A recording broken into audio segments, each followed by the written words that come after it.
Western Europe there were knights, and when I'm talking about knights, I'm not talking about the actual military unit, I'm talking more about the romanticised stories, think Lancelot and people like that.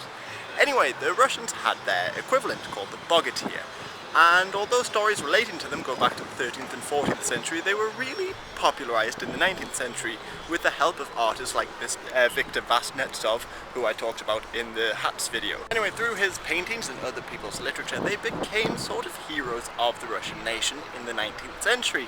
And I thought, since I'm in Russia, I would share a couple of them, well, a couple of their stories, and if you're interested, you can look up some more of them. So I'll start with Ilya Muromets, who was born in Murom in the Dark Ages, and for a lot of his life he allegedly couldn't walk until, thankfully for him, two pilgrims stopped by and miraculously saved him, and he was able to walk.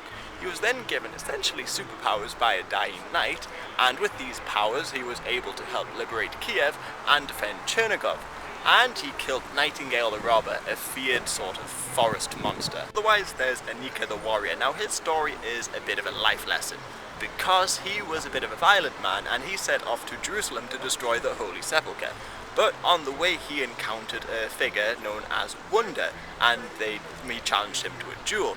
But he was killed pretty much instantaneously, and Wonder revealed himself to be Death. So his story was a sort of life lesson in not hopelessly fighting death, I suppose. Otherwise, there's Dobrina Nikitic. Now, as a young man, he kept disobeying his mother, and he disobeyed his mother once and went in to go swim in the Puchai River. Now, his mother warned him not to do so because dragons lived there, and he inevitably encountered a dragon. He did manage to kill the dragon, but he got stuck in its blood, and he was stuck there for a couple of days until he was saved by what can only be described as God. Finally, there's Alexander Peresvet. Now, he was a 14th century monk who achieved fame after the Battle of Kulikovo. Now, he volunteered himself before the battle to be the champion of the Rus, and he went on to fight the champion of the invading Tatars. Now, he didn't survive the battle, but both of the fighters killed each other in hand-to-hand combat, and I think he went on to be buried here in Moscow, or at least that's what the story says.